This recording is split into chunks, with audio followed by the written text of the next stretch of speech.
Wow, look at this crowd. This is a pretty good crowd today. You guys are way too quiet. Come on now.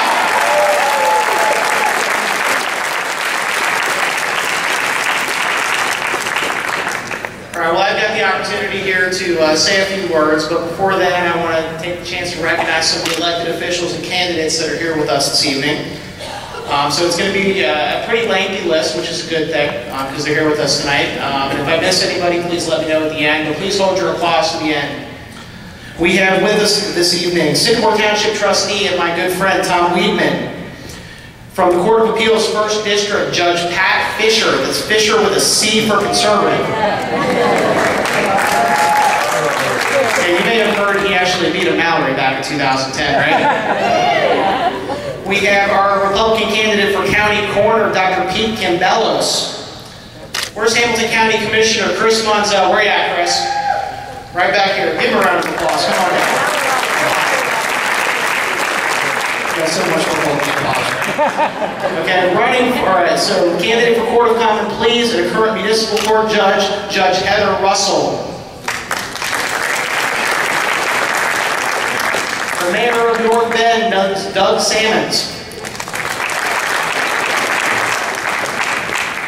Another good friend of mine and great conservative, Maria Walter Williard from Green Hills, member of council. Republican State Central Committee member, Mary Ann Christie. All right, representing Senator Rob Portman, Connie Law.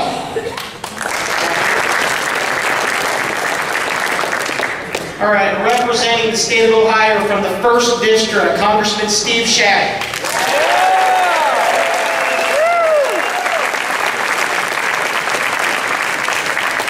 All right, Sharonville City Council, Carrie Ray. The Mayor of Merrimack, Dan Policastro. Former U.S. Congressman and current member of the Republican State Central Committee, Bob McEwen. Or you couldn't get a more eloquent defender of free enterprise out there in politics. Fantastic. We have a candidate for Court of Common Pleas, Leslie Giz. The Republican candidate for Hamilton County Recorder and another good friend of mine, Wayne Lippert.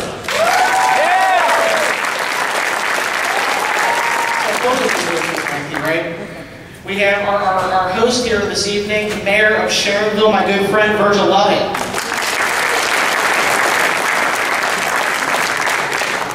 All right, we have the Libertarian candidate for the U.S. Congress from 1st District, Jim Burns. And last and certainly not least, it's someone who, even though he's got a political title, I think he trumps everybody here with a Super Bowl ring, but Green Township Trustee and my friend Rocky Boyman.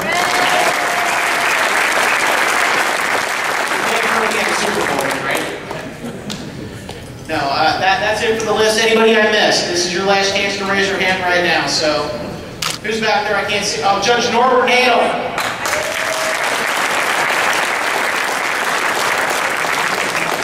All right, one more over here. Okay, from the village of Evendale, Councilman Steiny Vonderhaar.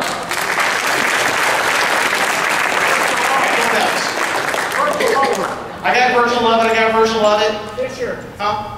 Pat Fisher, let's see, we got him. Anybody else going once? Don Prince, City of Mason, absolutely. City of Old College Hill, so we're doing good. All right. Well, guys, you may have heard that there's an election coming up here in 2 weeks, right? Yeah, I've had an opportunity the last couple of weeks here to go out and give a couple of speeches at various political events. Who was with me last night in Montgomery for some good food and a debate watch party? Raise your hand. Who was with me last night? Oh, wow. We had a pretty good crew there last night. This is another great crowd here on a Tuesday evening.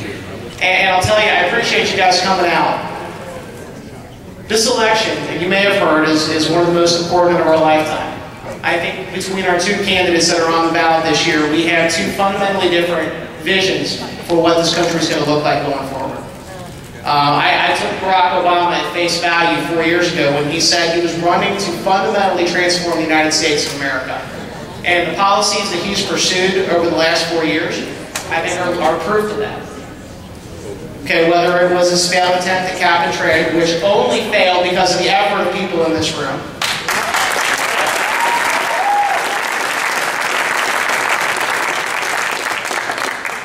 Whether it was his failed effort at passing card check, whether it was unfortunately successful attempt at passing Obamacare, whether it was 40 million people collecting food stamps, 23 million people out of work, 43 consecutive months of unemployment at 8% or higher, the stimulus bill that stimulated nothing more than the growth of government and debt. The path that Barack Obama took this country down over the last 4 years is wrong, it is reckless, and it's immoral. The debt that was accumulated in the name of our children and our grandchildren, okay, represents a moral crisis, a moral failure for this nation, and something that we need to fix. And you know what? Mitt Romney said it best last night. The national debt that we're accumulating right now is a national security issue. The one thing that you could always count on in America, and one of the things that we should be most proud of as a nation, is that each generation, what was handed to them, they left it better off than the one before them.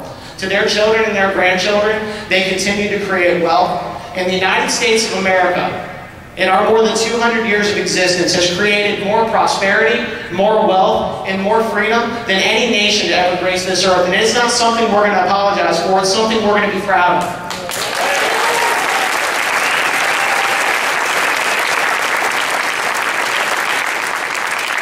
So I look around this room tonight and I see a group of patriots, a group of people that some of you may have been involved in politics for a long time, but there are a lot of us that got involved here 3 years ago when we saw the direction this country was going. But again, it speaks to the character of America that when things get a little off kilter, when they get a little out of balance, when we start losing touch with the values on which this nation was founded, we turn it around.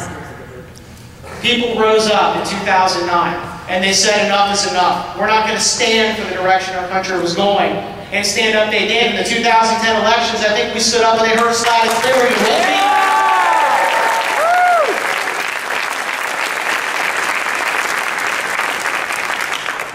But this is it. This election, the stakes couldn't possibly be higher. We did what we had to do in 2010. We stopped the direction that it was going. We stopped and we made a difference as much as we could in that immediate aftermath of those elections. But in all honesty, it's not over and it's not done. Obamacare, as it is, you know, we could talk about all the statistics. We could talk about how they sold it to us, that they were going to lower health insurance premiums. We can talk about the IPAB and the death panels. We can talk about how premiums are going up anyway. We can talk about how it's going to hurt small business. We can talk about the taxes, the largest tax increase in American history. But in all honesty, what government-run healthcare does is it changes the nature of the relationship between the citizen and the state. When you become reliant on government for your very life, for your very healthcare, you're no longer a citizen, you're a subject. And that's what we're fighting for right now.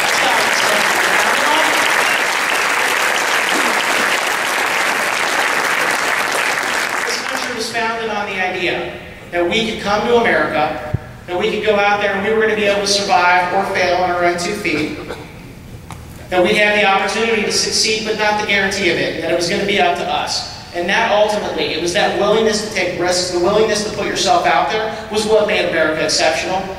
I mean, could you imagine being someone who left their country, who left their family, with nothing more than what they could put in their pockets, came across America on a boat, just for the opportunity to be successful, the opportunity to come live the American dream? That's what is at stake right now. That is what is at stake this year. You know, for our children and our grandchildren, you know, Brad Winstrup had a great line last week. He said, you know what? You see this gray hair? I don't have it yet. I'm getting there. But he said, you see this gray hair? I'm going to outrun this. I can probably outrun it. But for the folks that are in the younger generation, they can't. And so the reason I got involved in politics 3 years ago are because of my children and hopefully my future grandchildren. I want to make sure that they have the same opportunities available to them that I was blessed to have here in this United States of America. That's what this election is about. And so I'm asking you, as we go forward here, these next 2 weeks, dig deeper than you've ever done before. Knock on a few more doors, make a few more phone calls, have a few uncomfortable conversations with your friends, because you know what? It matters. You never know how close it's going to be. When I ran in 2010, on election night, out of 43,000 votes, I finished down to 5 votes. 5 out of 43,000. And you know how many people came up to me the next day and said, you know what, I got busy at work, Okay, and I didn't think it was going to be that close. I didn't think it was going to be that big of a deal. I thought he had it in the bag. You know, how could you lose to someone like Connie Village? Yeah, I kind of agree with that statement, but it was more than 5. Okay, we don't know. All we know right now is that the polls are close here in Ohio and in America. We don't know how many doors we have to knock on. We don't know how many phone calls we have to make. We don't know how many people we have to persuade. We don't know how much money we have to raise. All we know is that the stakes couldn't possibly be higher, and that on November 7th, we don't get to wake up and say we had to do it over. So I look around, I see people that have done so much. I am incredibly thankful for what you've done. Please dig deep these next 2 weeks. We can do this. Here in Hamilton County, we've won close elections. In 2004, in the election for president, everybody in the United States looked to the state of Ohio and Hamilton County. They waited to see Hamilton County report their numbers. And in the end, it was Hamilton County, the last county in the state of Ohio that reported their numbers, that put George W. Bush over the top in Ohio, that put him over top in America. We can do it again. We can defeat corruption.